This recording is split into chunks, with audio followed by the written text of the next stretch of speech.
Bwana karibu, tupo na mchambuzi wa michezo. Atajitambulisha majina yake mwenyewe, lakini ni mkazi hapa Morogoro mjini. Mimi kwa jina naitwa Jeremia Musa, ni mwandishi wa habari, iko hapa Morogoro. Na leo tunazungumzia habari za michezo na niko na ndugu yangu hapa. Bwana mambo vipi? Mambo safi kabisa. Unaitwa nani? Naitwa Maliki S Marupu S Marupu S.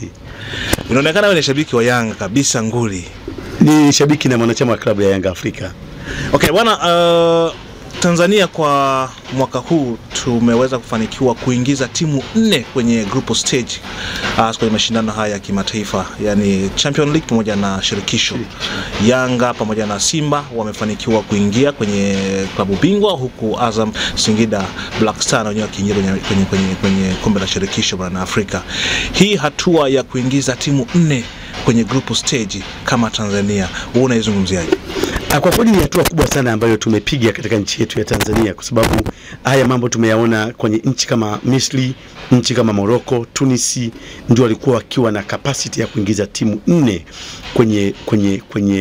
kwenye Champions League pamoja na federations. Lakini kwa sasa hivi tunaona nchi kama Tanzania imeweza kupiga hatua kubwa kwa kuingiza timu 4 katika mashindano yote mawili, yani kwenye klabu bingwa pamoja na shirikisho. Ni hatua kubwa sana na inaonyesha kabisa kwamba ni kwa kiasi gani ligi yetu imeboreka kwa kiwango cha juu, na tumeonyesha kabisa ukomavu katika football. Na tunaona sio kama ilivyokuwa zamani kwamba Simba na Yanga tu ndio walikuwa wanaweza kufanya vizuri kwenye mashindano ya kimataifa. Kitu tunaona Azam sasa wanafanya vizuri, imekuja timu kama Singida Black Star wanafanya vizuri, na ni matumaini yangu kwamba kwa siku zijazo kuna timu ambazo zitaendelea kufanya vizuri zaidi kama Mashujaa, Coastal Union, na msishangae mkaona Tanzania Prisons siku moja ikiwa ndani ya mashindano ya kimataifa kwa kuqualify hatua ya group stage kutoka katika knockout stage. Ndugu yangu, kuna kitu kimoja ambacho kwenye ya mashindano ilitaka kushangaza sana wa Tanzania na mashabiki wengi wa soka hapa nchini, ni pale ambapo Yanga bwana kati imeenda kucheza kwenye ile mechi ya kule Malawi na Salva. Yes. Baada ya Yanga kufungwa goli moja, na bado na mpira kuonekana kidogo sio ule ambao Yanga tunaonaga inacheza. Mashabiki na wadau wengi walizungumza sana kwamba Yanga ilionyesha kiwango kibovu, lakini pia wakaenda mbali wakazungumzia hadi kocha wao bwana Romain Folz, ambaye pia kwa siku hiyo aliweza kutimuliwa. Hii Yanga ya sasa hivi ina tatizo gani? Shida ilikuwa ni mwalimu ama ni aina ya wachezaji ambao kwa msimu huu wameweza kusajiliwa? Yanga ilikuwa mbovu kwa kiwango cha juu kabisa kwa sababu ya mfumo alikuwa anakitumia mwalimu. Kocha yoyote yule duniani kote anapoenda kwenye timu mpya, anachokifanya ni kuchukua ile first 11 iliyokuwa ikitumika na kocha aliyopita, unaitumia hiyo first 11. Kama kuna mahitaji ya maingizo ya wachezaji wachache, utaingiza maingizo machache kama wachezaji wa riama, alafu unaiona timu inavyocheza, ndio unaanza kuitengeneza katika mfumo unaotaka wewe. Alichokosea Folz alipokuja Yanga ni kifumua kile kikosi cha awali kilichokuwa kikitumika na kutaka kutengeneza mfumo wake mpya na wachezaji wake wapya. Hakutaka kujua ni nani alikuwa anacheza namba gani, alikuwa ana mchango gani, hakutaka kujua hicho kitu. Ndicho jambo lililompa matatizo. Tangu anacheza mechi yake ya kwanza ya Fred mechi kule Rwanda, Folz alionekana kabisa performance ya timu iliporomoka kwa kiwango cha juu sana. Ukiangalia Mabedi kwenye mechi yake ya marudiano kati ya Silva pamoja na Yanga, ametumia kikosi kile kilichokuwa kikicheza zamani, akifanya maingizo ya wachezaji wawili tu ambao ilikuwa ni Zimbwe pamoja na Dumbia, lakini wachezaji karibu wengine wote na kikosi kilichokuwa kikitumika awali. Ndicho alichokifanya, kitu ambacho Folz alitakiwa kifanye hicho. Na kwa mpira uliochezwa kule Malawi ulikuwa mpira mbovu, na sio mpira wa Malawi tu. Mimi nilikuwa uwanjani kati ya mechi ya Yanga pamoja na Mbeya City pale uwanja wa Sokoine Mbeya. Yes. Mpira uliochezwa na Yanga pale Mbeya ulikuwa ni mpira mbovu, sijawahi kuona tangu nimeiona Yanga mpaka leo hii. Yani ulikuwa ukipima ushindani wa mechi zilizokuwa kizicheza Mbeya City pale uwanja wa Sokoine, yani TMA na Mbeya City, na ukiangalia mechi ya Yanga na Mbeya City, maana yake TMA walipiga mpira mkubwa zaidi kuliko Yanga. Yani Yanga inacheza dakika 45 no shot on target pale Mbeya, na hicho ndio kwenda kutokea kule na Lilongwe. dakika 45 no shoot on target, no shoot off target, yani shoot on target yamna, shoot off target yamna. Yanga hii ilikuwa ndio timu mbovu kwa kutokea, na mimi nawathibitishia Tanzania kama Yanga ingesare kule Malawi wakamwacha yule kocha Falls akabaki pale, Yanga alikuwa anakuja kufungwa hata goli 3 pale Dar es Salaam kwa sababu ya mifumo ya mwalimu. Mwalimu alikuwa ni umri mdogo. Wewe mwalimu ulishai kuona wapi kocha ana umri wa miaka 34 bwana? Yaani ukimchukua umri halisi wa Bakari Ndoma Mnyeto na kocha Fozi, Bakari Ndoma Mnyeto amemzidi umri Fozi, sasa atamfundisha nini? Alafu unaangalia rekodi, Fozi mwenyewe hajawahi kucheza mpira. Unadhani msimu huu hapa kwenye usajili wa dirisha kubwa Yanga walikosea wapi? Yanga kwenye usajili wa dirisha kubwa hawakupaswa kumwacha Chama, hawakupaswa kumwacha Aucho. Nao wangefanya mabadiliko madogo sana.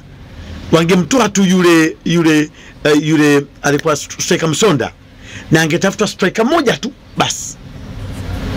Hii kila dirisha dogo mnasajili timu wachezaji 10, dirisha kubwa wachezaji 10, dirisha dogo wachezaji 10, ni mfumo wa kizamani. Yanga walipaswa sajili wachezaji wawili tu basi. Leo tumesajili wachezaji wengi ambao kwenye mfumo wameshindwa kuingia. Bana Conte mpaka sasa hivi hajaonyesha kile kitu ambacho tulikuwa tukitegemea. Mchezaji kama Kouma hajaonyesha kile kitu ambacho tulikuwa tukikitarajia. Ekua hajaonyesha kile kitu ambacho tulikuwa tukitarajia. Kwa unasajili wachezaji wa rundo la wachezaji, afu at the end of the day kwenye dirisha dogo mmekuja mnaacha rundo la wachezaji. Dirisha kubwa tena msajili rundo la wachezaji, dirisha dogo mnaacha rundo la wachezaji. Lazima tuwe strategically kwenye kusajili wachezaji. Tusajili uchezaji sio kwa miemko ama kwa kufuata zile illusions, mivumo. Tusajili wachezaji kwa kuangalia mahitaji critical kwenye timu. Sasa hivi Yanga ina super sub tu, ina first 11 tu, lakini super sub hatuna. Yani hakuna mchezaji ambaye anakaa bench ambaye unasema akiingia atakwenda kutupa kitu special. Boeli pia hatupi kitu special. Sasa hivi Dube angalia anayumba kwa sababu ya psychological stress. Huyu ana stress ya saikolojia. Sasa hivi Dube ukimfungulia ilizi ambayo umeifunga mkatu, ukamwambia ilizi na kuwekea mguuni, hii ndio itakaye kwenda kupa matokeo uwanjani, Dube anafunga magoli 10 mechi moja. Ilizi hata mkaa, yaani hujaweka kitu chochote kamaaminisha kwamba hiki kitu ndicho ulichokuwa umekikosa wewe mguuni, nimekuwekea sasa hivi ukivaa mguuni, kakitumia uwanjani anafunga magoli 30. Hivi kati ya Zimbwe pamoja na Boka, beki namba 3 nani sasa hivi anafaa? Mimi namkubali sana Zimbwe. Mimi ukiniwekea Boka na Zimbwe naenda kwa Zimbwe. Zimbwe ni mchezaji ana umahiri, sema tu ameingiwa na hofu fulani na uoga fulani tu kwenye mechi, lakini akicheza kama free player kati ya Boka na Zimbwe, Zimbwe is the best. Anakaba vizuri, anapandisha timu, ana speed yake aliyokuwa nayo Simba, anapaswa aendelee confidence, anatakiwa aendelee kuwa nayo hiyo. Zimbwe he the best kuliko nanili Boka. Boka ni mchezaji ambaye anaweza kukuofa red card anytime. Ana ule ubabe na udava ambao wakati mwingine unaweza kaigharimu timu kama timu inacheza kwenye tension. Kwa hiyo Zimbwe hana tension kwenye mechi zake zote na anaweza kukuofa vitu vingi zaidi uwanjani kwenye dakika 90. Leo Yanga anakutana na Mtibwa Sugar KMC pale complex. Una matumaini gani? Yanga anashinda mechi ya Mtibwa Sugar. Mtibwa Sugar hizo kumsimamisha Yanga. Mtibwa Sugar angeweza kufungwa, angeweza kuifunga Yanga kama kocha angelikuwa Falls. Kwa namna performance ya Yanga ilivyokuwa inakwenda, ina drop vertical taratibu na uhakika 100%, Yanga alikuwa anakwenda kufungwa na Mtibwa Sugar. Na kama Yanga usingebadilisha kocha, Yanga angefungwa mechi 5 mfululizo. Ulishawahi kuona wapi na kuona kocha Simba wanamshabikia yule kocha? Kocha anaondoka Yanga, mashabiki wa Simba wanalia. Kwa nini mnamtoa kocha huyo? Kwa sababu walikuwa wanajua kabisa kwamba kocha huyo anakwenda kufungwa mechi 5 mfululizo. Ndio maana wameumia sana mashabiki wa Simba baada ya yule kocha kuondoka. Kinachotakiwa kufanyika hapa sasa ni Yanga kulicha kosi chake cha kwanza, bodi litembee, Yanga ipige mpira na wachezaji waachane na starehe, anasa, kuvuta mashisha, kunywa makeivanti, makonyagi, waachane hivyo vitu. Wachezaji wetu watatupa kitu kikubwa sana. Tumeona viwango vya timu 4 ambazo kwa sasa zipo kwenye mashindano ya kimataifa kwa maana ya Simba, Yanga pamoja Azam na Singida Black Star. Unadhani katika mapambano ya bingwa ligi kuu Tanzania bara unampa nani nafasi? Singida ni timu nzuri sana, sema haina ile influence ya nje ya uwanja. Na Azam ni timu nzuri sana, sipokuwa hawana ushawishi wa watu nje ya uwanja. Yaani maana yake akicheza labda let's say kacheza Fountain Gate na Azam, uwanjani wataingia watu 20 tu 30. Wakicheza nao wote ni mashabiki wa kikosi cha ushangiliaji cha Azam na kikosi cha ushangiliaji cha Singida cha Fountain Gate. Akicheza Singida Black Star na timu kama let's say amecheza na Mashujaa, watakuwa wachezaji mashabiki 50 ambao ni kikosi cha ushangiliaji cha Mashujaa na kikosi cha ushangiliaji cha Singida Black Star. Wanachozidiwa Singida na Azam ni massive ya nje ya uwanja, yani mashabiki. Simba anapoenda kucheza mechi yoyote popote ni mwenyeji Tanzania. Yanga anapoenda kucheza mechi popote ni mwenyeji kwa sababu ya mashabiki wanaenda kujaza uwanja. Lakini katika bodi uwanjani, Singida ina mpira mkubwa mno kuliko Simba na Yanga. Azam wana mpira mkubwa mno kuliko Simba na Yanga.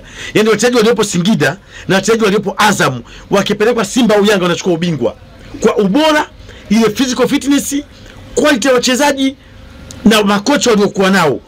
Kama walivyo wakienda Simba au Yanga wanachukua ubingwa. Influence ya Simba na Yanga ni nje ya uwanja. Kamati ya ufundi zinapigwa nje ya uwanja, fiti na nje ya uwanja.